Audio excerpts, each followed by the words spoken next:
pan in there. Then I say that's ready. Coming to the He says pan. it's ready, and I'm like, just give it a minute. Hold on and look. Hold on and look. Give it a minute. You go next, do the stuff. Billy comes in with the drinks. Billy comes in with the drinks. Then we follow Billy. Billy comes in with the drinks then. Yeah.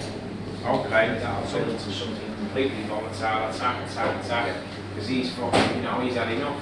Yeah. I've dropped him in this shit. Stephen has just got this incredible memory where he remembers all his moves, everything he has to say, and where everyone else is supposed to go. Because there were times where I'm like, and he could see the panic in me, and he's like, Ray, you're over there. And I'm like, oh, okay, thanks, nice one.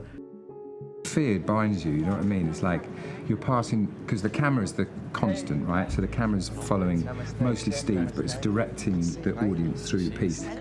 And as you pass the sort of baton on to the next people, you see, as the camera turns away from them, you see them going, and then it goes on to someone else, and as it comes back, they go, so you get this kind of like, you're passing a ball on to the next people and having a little break and like gossiping and going, it's coming. Yeah.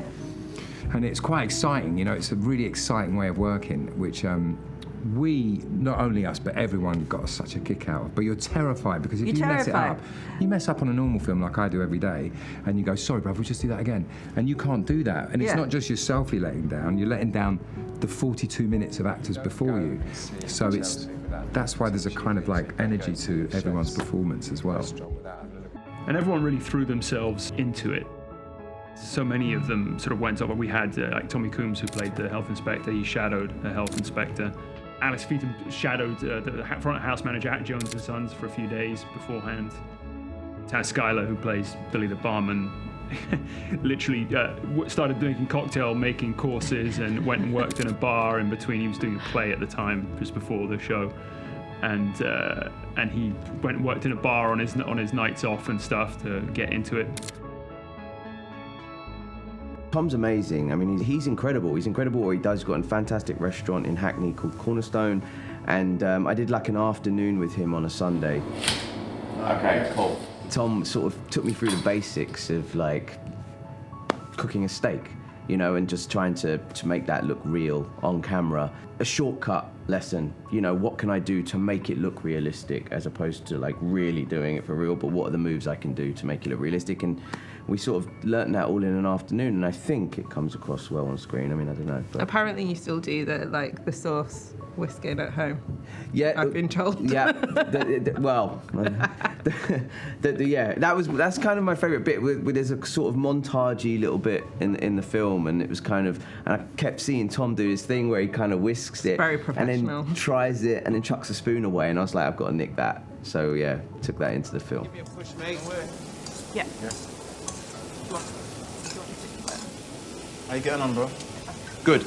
So I went to observe a chef called Sally Abe at Harwood Arms, and I watched a whole service with her.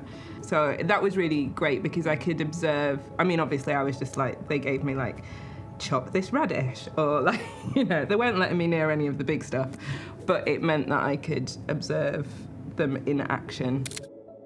And she answered my questions about her time in the industry and how she started, and I particularly wanted to know, what kind of challenging incidents she'd experienced, and some of those were quite eye-watering.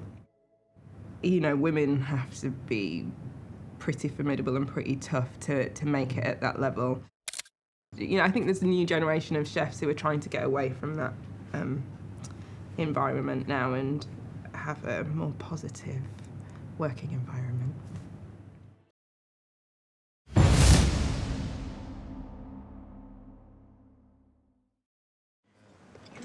Morning, Chef.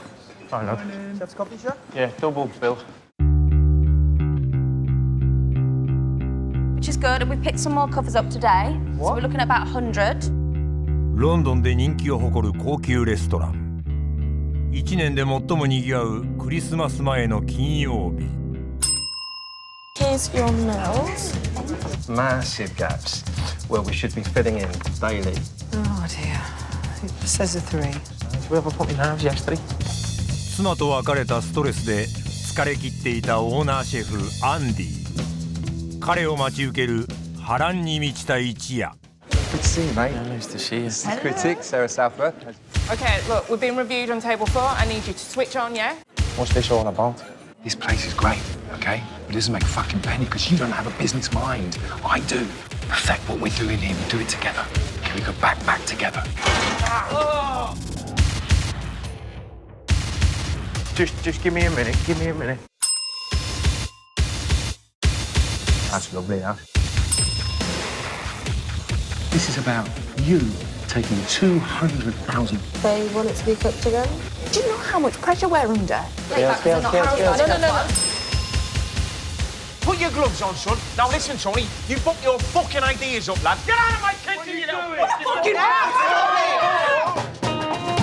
人気レストランの裏側で巻き起こる沸騰寸前の人間模様。 How you getting on, bro? Good. Made that 10, yeah? For us. 3 minutes, you're good? Yeah, yeah. 90分驚異のワンショットがもたらす破格の映画体験。運命を狂わすスリリングな一皿を召し上がれ。ボイリングポイント沸騰。